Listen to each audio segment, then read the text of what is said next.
İqlim dəyişikliyi ilə bağlı illərdir edilən xəbərdarlıqlar artıq real təsirini göstərməkdədir. Xüsusilə Aran bölgəsində ötən il müşahidə olunan quraqlıq Kür çayında suyun səviyyəsinin kəskin azalmasına səbəb olmuşdu. Mövcud vəziyyət həm kənd təsərrüfatını, həm də insanların gündəlik həyatını ciddi şəkildə çətinləşdirmişdi. Bu il isə yağıntıların artması vəziyyəti yaxşı mənada dəyişib. Kürdə qazıntı işdə apardılar ki, nasosxana vasitəsindən su ötürülsün.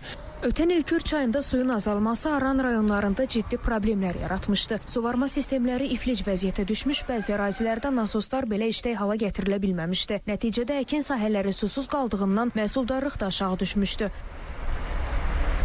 Yağıntının miqdarı, dağlarda qar ehtiyatının, sel sularının gəlib Kürdə cəmləşməsi mənə hesab edirəm ki, bu illəri bizə imkan verir ki, yazımız bol ruzlu, bərəkətli gəlir. Su qıtlığı yalnız əkin sahələrinə deyil, insanların məişətinə də təsirsiz ötüşmədi.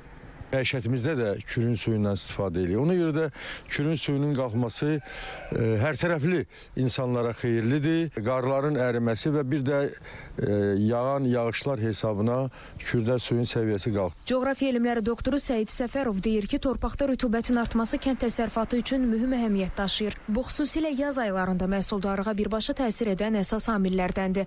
Su anbarların miqdarını artırmaq lazımdır ki, bu artıq sular, onlar həmin su anbarlarında yığılaraq gələcəkdə, yəni ki, ilin isti vaxtlarında və digər vaxtlarında hansı ki, yağıntılar az olur normadan, o vaxt ona istifadə etmək olar. Mütəxəssislər hesab edir ki, hazırki vəziyyət problemi tam aradan qaldırmasa da iqlim dəyişkənliyi fonunda su ehtiyatlarının düzgün idarə olunmasına müəyyən mənada dəstək vermiş olur. Yaqub Mehdioğlu, Fidan Səfər, Nadir Cəlilov, Space xəbər.